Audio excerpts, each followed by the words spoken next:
Welcome everyone back to the Crimson 15 podcast. I'm your host, Crimson Sen. 15 PCA. 87454. Be sure to check us out over on Twitter at C15 Podcast. Join the discussion over on Discord, link in the description below. And if you're enjoying the videos, be sure to sub, like, share, and hit that bell for notifications. The Owl House, Season 2, Episode 20, Clouds on the Horizon. And this episode is tough to review or judge it on its own since it's part of the end of the finale, so all the episodes have to kind of be together, but to pluck it out and say, oh, this episode stands on its own, because it really can't, because all the story is just leading to the end. But I have to, so it's all right. It's better than okay. It's if 5 is the medium, it's about a 6.5. I do mini reviews over on TikTok and mini reviews on the YouTube Shorts. If you want the quick, fast versions of my review, you can watch those, like 2 minutes long. But here you're going to get your full-fledged 30-minute bang everything, I talk about everything kind of review. So the only thing people care about in this show for the most part is little girls kissing. So there you go. You got it. Little girls kissing. It's a nice scene.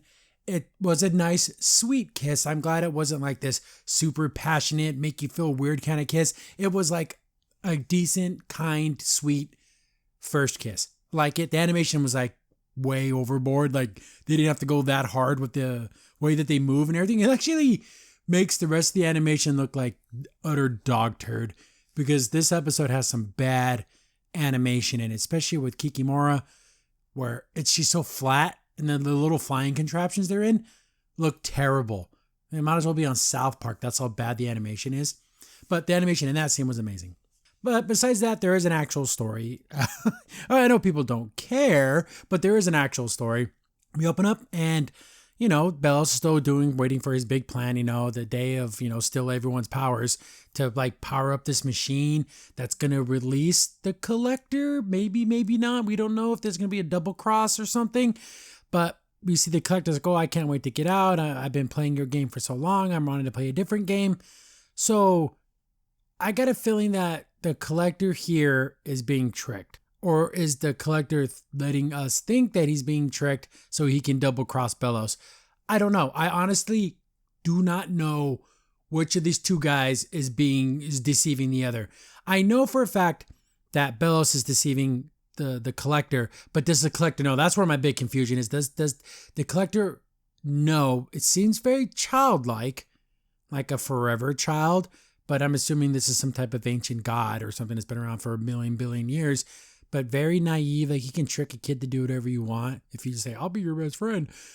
But they even make reference to the Grimwalker, making, how Hunter was basically a magical clone of his brother. I wonder how much of that is in there. Like, can he remember have the memories of his brother? Or it's super weird. You kind of get a little bit of that, like in the previous episodes, but we still don't know exactly what it means to be a Grimwalker. Are you just 100% a clone, or did they have to have a piece of the brother? Is it made with the memories of the brother? There's a million ways this can go. I don't even know if it's even going to be explored, but it would be nice. We get to Kikimora and Amity's mom, which I don't remember her name and I don't care. Kikimora looks like defeated because I guess she's been demoted and everything after all her F-ups. But her animation's awful. It just is. It just looks weird. I like her little head. It's cute. But I guess they're making more shipments of the Abomination machine hybrid things for the Emperor. And Amity's with her brother and sister. And like, hey, let's talk to mom. She doesn't know what's going on. She must not be aware of what's going to happen, because there's no way she would be a part of any of this. But as we see with her character, she obviously doesn't care about anyone else. She kind of doesn't even really care about her family. But we see the dad talking to her, and we get a lot of that where he's like, baby, this is probably not going to be a good idea, all this stuff. And she's like, what does it matter? I'm protecting our name. We're going to be in big business. We do what the Emperor does, and we'll be like number one. Does she not have a coven mark herself? So wouldn't she be affected by the drain? Does she know exactly what the plan is, or does she just know that bad stuff's going to happen and she just gets to sit on top of it all? I don't know how aware of what's going to go down is she, but she seems not to care. The stupid Tamagotchi thing, I thought it was a human thing. Like that was something that Luce brought over, but apparently people were telling me in the comments that this is an item that's in the demon world. But why doesn't anyone else understand it. Like everyone else, like, what do those little symbols mean? But like only Luz gets it. So I don't know. Is this a demon thing or a human thing? Either way, it's stupid. It's such a stupid little thing because Ida's like, what's that? What kind of language is that? It's the language of love. But she's worried about Amity. They haven't seen each other in forever. All the kids haven't been together. Like they haven't been like their little team in like a million episodes. So they're getting ready for the big plan. They're getting all the disguises together, or we can sneak in there. We get to wear some, the Coven Guard costumes and everything. And they're going to go over the plan. And they really still haven't really decided the plan. They're going to try to interrupt the spell. And they realize, hey, one of the ways we can do this, we can have Ida be in the circle. And if she gets part of the whole, because they have to have all the heads together to make this spell work, her curse screws up magic. We saw that before where it kind of makes magic go wonky. So they're thinking, oh, if Ida's there and she gets like part of the spell, it's going to mess everything up. I'm wondering if that's what the Emperor is banking on, because there's a connection between the Collector and Ida's owl thing. Because remember, in that little flashback in her brain, the scroll that had the curse on it had the symbol for the Collector on it. What's that all about? I don't know what the connection is. Maybe Ida has to be there and they're just playing into the Emperor's plan. But for this plan to work, I like how Darius like, yeah, we'll just attack a bunch of people and cause a distraction. Only some of them will die. I like how the fact he's just cool with hurting people if it's for the greater good. But they're trying to do the plan without hurting anybody. This is what we're going to do. We're going to make sure Ida's there, and she's going to use a cloning, not like a clone spell, but basically make her max herself, make it look like rain. For this to work, you're going to have to give her a coven mark. That's going to lock her into the Bard's coven. While she's really good with her magic, with the violin and everything and singing and all that stuff, she can do it. But that means Ida will be stuck to a single track of magic. And that's been something she's been against her whole life. She's been kicked out of school for it. She's been chastised and been made a criminal because of it. But she's willing to do it because it's going to save the Boiling Isles. And I like that. I don't have to like my sacrifice. I'm still going to do it. Y'all know I don't want to do it, but I'm going to do it. That's a hero. Ida should be the main character.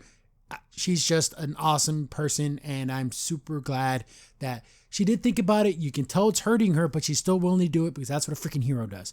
And even Rain's like, God, I don't want to do this to you, Ida, but there seems to be no other way about it. We get Luz, the secondary character in the show, lamenting about not being able to see Amity. Oh, she's in trouble. She got grounded because they got caught when they were trying to convince her mom, but they all got in trouble. They got grounded. They're going to go on a rescue mission to go save her. And I think Ida's doing this to kind of give Luz something else to think about besides this Day of Unity thing. Because it's kind of, the whole plan is predicated on the adults. They didn't even bring the kids into the plan. They're just there, which is the smart thing because they are just freaking children. Even though we see in this episode, they're basically stronger than the adults for no reason at all.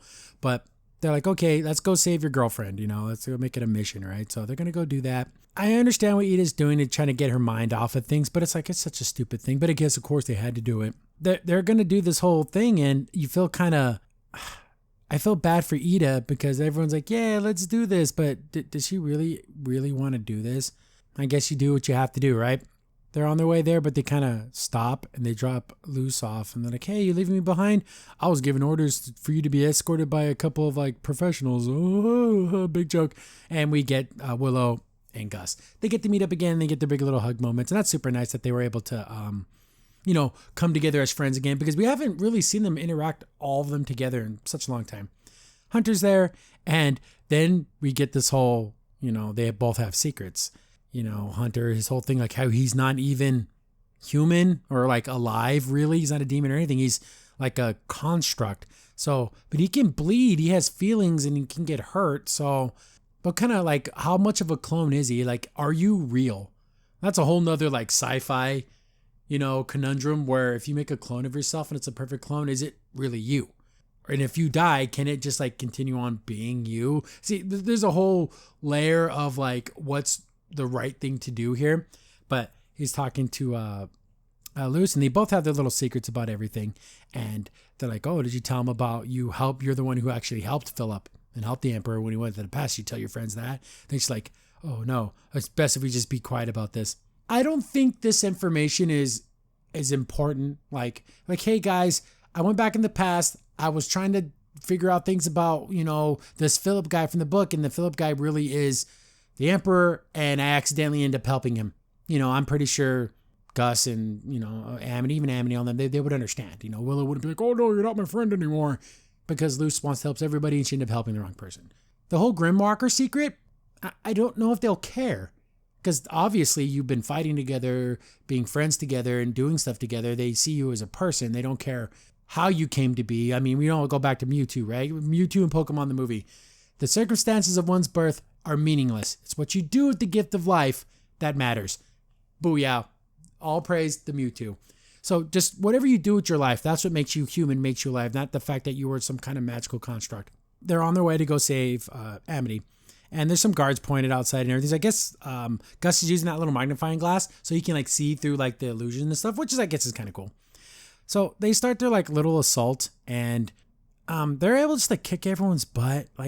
It's ridiculous. I don't know, but I think it's kind of sweet and it's a little funny because Amity gets up to the window. Or Amity's at her window. She's locked in the room, and Luce gets up there, and then we hear them. I guess she broke her little Tamagotchi. She's like, I gotta get a message to Luce. I gotta know that she's okay. She's super worried about her. I like how the twins, they see Luce at the window, but they don't say anything. Well, what do you think Luce would say if she was here right now? Oh, she'd probably say something about not giving up and something silly but really cute. You know how of course she likes her, they're girlfriends. And then she's like, oh wow, really? That sounds like something I would say. So it's super cute that they met and they finally got to meet each other again after being apart for so long. Then we get super crazy mega animation. I mean, just look at this animation. Oh, crikey. I can't believe I just did that. I can't believe I just said that. It's gorgeous. If the whole show looked like this, I don't know what that would do to the budgets, but it would be so amazing to see a cartoon with this level of animation throughout. But I can't help but laugh at the crikey. It's not even something Mexican. You think she would have said something in Spanish. No, she says crikey. What are you, the crocodile hunter? But it was it was sweet. It was an innocent cute first kiss. It was great. It's good for the couple to have this kind of connection. Okay, move on. Story. So they're gonna they want to break out and do everything, but she kind of wants to convince her dad. She's like, okay, mom's kind of a lost cause, but at least dad can understand that we shouldn't be doing this. Get back to Rain and Ida, and they are kind of comforting her about what's going down. And do you really want to do this? Do you really want to be just in one track? You'll be stuck in the bard magic. You won't be able to use anything else. But I like how Ida's like, oh, are you afraid I'm going to take your place? She's trying to yuck it up, because that's how Ida handles things. She's going to laugh. She's going to deflect. She's going to make jokes because it's serious. And Ida doesn't, when it comes to serious, she's going to try to deflect. But, she's a hero. She's going to do the hero thing, which is really awesome of her to want to do that. She's going to put the cover mark on, and then you look at Rain seeing that. He knows that everything he loves about Ida is how free she is, how she's able to just do what she feels is right. And if she doesn't like something, she goes off. She's like, I'm not going to be stuck to anything. Rain's taking that away from her. Even though it's to save the world and stop the Emperor, it still hurts Rain that this is happening. Get back to the mom, and she's just a bad lady, through and through. She steps outside and sees King, and then King's like, oh yeah, I'm just a guard, trying to pretend. Can you realize he's 2 feet tall? But then he starts getting the thoughts of the collector. So He's my friend, right? What? He wouldn't lie. He wouldn't. Who is that? He wouldn't. Hello? We spent hundreds of years playing his game. I want to play a new game. There's a connection between, I think, not necessarily King himself, but the fact that he's a Titan, and between Titan and the Collector, there must be some kind of, I don't know, common ancestry magic or something, because maybe it's ancient magic and they're able to hear each other. King can hear the Collector. I don't know if the Collector can hear King, but King's like, whoa, what's going on? And he's starting to get insights and stuff, and King is just a little guy and he can only do what he can. And like I said in the previous episode, I'm like, why aren't they using his blood? Because remember, old blood that was stuck on a glove was able to do all this cool magical stuff. They have fresh Titan blood, and no one even brings it up. Like, not even as a suggestion. They could have easily said, we have King. He is a Titan blood. I know they want to like hide the fact that he's a Titan, but that would make all of their magic so incredibly powerful. They could even did a thing like, yeah, let's try that. They use the drop of King's blood. And since she's such an adolescent, the magic, it's not very potent. That would just, get rid of that idea. But they don't even bring it up, which I think is pretty stupid. If the world's going to like come to an end or all magic's going to be like canceled, pretty much everything's on the table, right? They don't even mention it. That was just in my head. But we see that Amity's mom is showing some off some new prototypes to Kikimora. And it's like a super abomination machine. It has jetpacks and fly around. They got magic to fly. Like, why is flying so special? Like, anyone can do it in this world. They say like, oh, we got to talk to Dad. There's his workroom. We can go talk to him. But it's been locked up. And Amity's mom's like, hey, soldiers, what are you doing over there? Oh, we're just admiring all your work. This new prototype is going to bring glory to the Emperor. Thank you for providing such a great service. Kikimora's like, I recognize that voice anywhere. Because the suit was made for Kikimora for her to like to sit in it. So it's kind of like a sentinel. Does anyone remember Hutzel from Darkstalkers? It has that vibe. I'll throw a picture up there. Doesn't it have that kind of like bulky round shoulder vibe? Anyways, they get found out. Oh no, we're gonna attack all the kids. We're seeing a bunch of people getting arrested. They're all wearing like regular cloaks and stuff. No one wore this beforehand? Everyone just kind of wore whatever they wanted to, but now everyone's wearing like these singlets. Are they just getting ready for the Day of Unity? But then why would they be getting ready for something if they were going to end up getting arrested? I don't know. I think whatever. So like, okay, we got to do this. It's now or never. Let's initiate the plan. Let's get to the where this is going to go down. We got to stop this. People are getting arrested, innocent people. And don't all these characters, these have to be the creators of the show, right? Like the writers and stuff. Because these people look weird. They look weird to me. They don't look like we've never seen people who look like this. So this has to be like the artist or the artist's girlfriend or something. And we see Amity's dad is just pigging out. And he's like, they don't ever listen to me. It's not a good idea. And he's just talking to King. And he's like, you're not going to get in trouble, right? It's like, oh, I'm on my break right now, so we can keep talking. So he's giving all this information to King, not knowing who King is. But it's kind of nice, but it's also kind of like, oh, the dad's like, he's definitely the one who doesn't make the decisions in this marriage. And it doesn't really even seem like it's a marriage. It kind of seems like a business deal. Because even Amity's mom kind of basically says that. She gets them all trapped inside of a little bubble. She's like, you know what? It's over, Mittens. She keeps calling her Mittens. Once this is all done, they try to explain to her what we're doing is evil. She's like, I don't care. And at the end of all this, you'll be really a princess because we're going to like be number one and the Emperor's going to give us like favors. But it's like, no, Mom, this is awful. It's going to like, you're not going to be able to do any of this. They try to fight back. They're not able to break through the little bubble thing. But, with the power of lesbian love, they're able to smash through.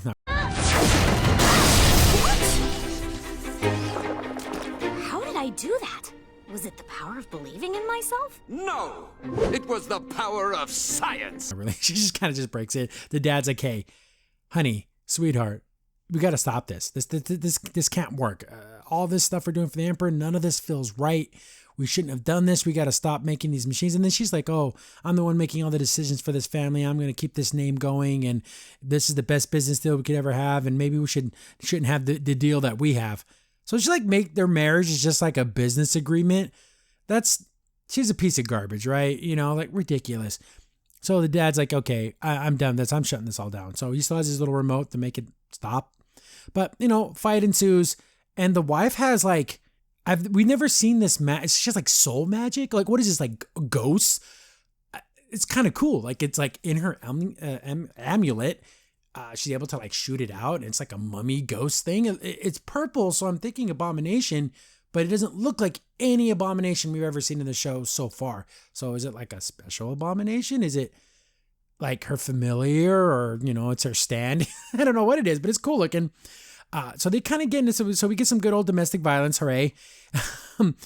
Then they're all fighting and everything. And Hunter is like, she wants to capture Hunter. Kikimora, I'll take you back to the Emperor. Can't believe you're following this scum.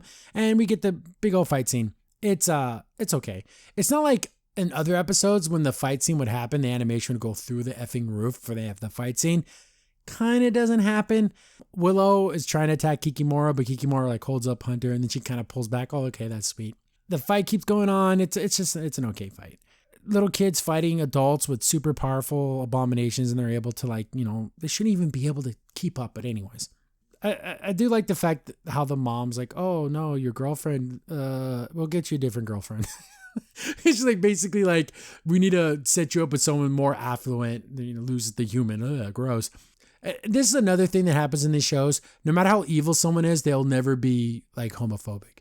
They'll be willing to kill people, to kill children, but they wouldn't be homophobic, which is beyond ridiculous. Like if someone's evil and they want to kill people, the chances that they're probably racist or homophobic or whatever, they're probably those things too. But in this magical world, no matter how evil you are, you're never that evil, right? They're able to kind of like hold them on back because they're working together. So that's super cool. Again, this ghost thing. What is this thing? It's super cool looking. I love it.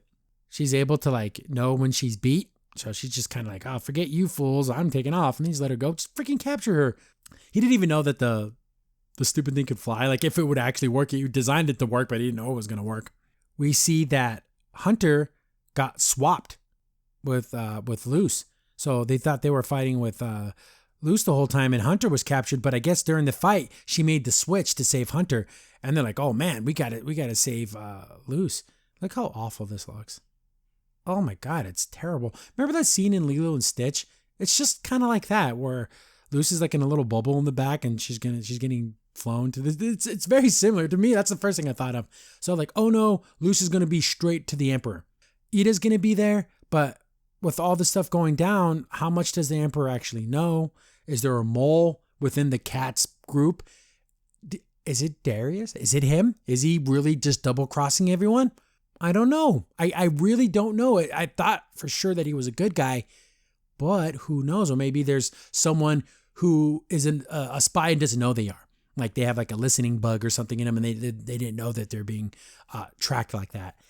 It's interesting. I don't know. Maybe Rain is still being controlled without knowing they're being controlled. You know, like because remember all that stuff from the floral lady. What's her name? Tara. So I don't know. I want to see where this is going. I wish the animation was as good as the kissing scene, but throughout the whole entire show, the kids are just too powerful to me. I know they had to do something to make the kids, it's just all cartoons like that, where the children end up becoming stronger than the adults, and they don't explain it. They just really don't. They just fly through it, and oh, here we go, they're super powerful. But they have the dad on their team now, so hopefully, because he's a pretty powerful abomination dude. But yeah, they're flying on for the Day of Unity. Again, like I said, 6.5 out of 10, better than average. I really don't know what they're going to go with this, because you have so many different little angles. What's going on with the collector? Is the collector evil? Is the collector just like a force of nature where it's not good or evil? It just does what it does. And the connection to King. Why can King hear it? What was that all about? Wow, that's super odd. Does the Emperor know King's a baby emperor or a baby, like God thing? Like, does he know? Does he not care? Does he not need it? You think you'd want the blood, right? Maybe he's unaware of that. So that's going to wrap it up. Thanks for watching, guys. Again, follow me over on TikTok. Comments down below. Sharing it around, all this stuff really helps with the algorithm, gets the videos out there. I'm kind of stuck at like 3,777 subs. It goes up and goes down. It goes up and goes down. I can't break 4,000. What's going on? I don't know. But if you guys comment and share and do all that good stuff, it really does help me out. And I'll catch you guys on the next one. Emperor's Coven requires I take a meal break, so no worries. Sounds like I joined the wrong coven. Crimson Sin here. Thanks for watching the video. Remember, liking, subscribing, sharing, and commenting on the video really helps out a lot. It gets the video spread around more people get to see the videos, and we get to make more videos for you guys. So thank you, and we appreciate every single one of you guys.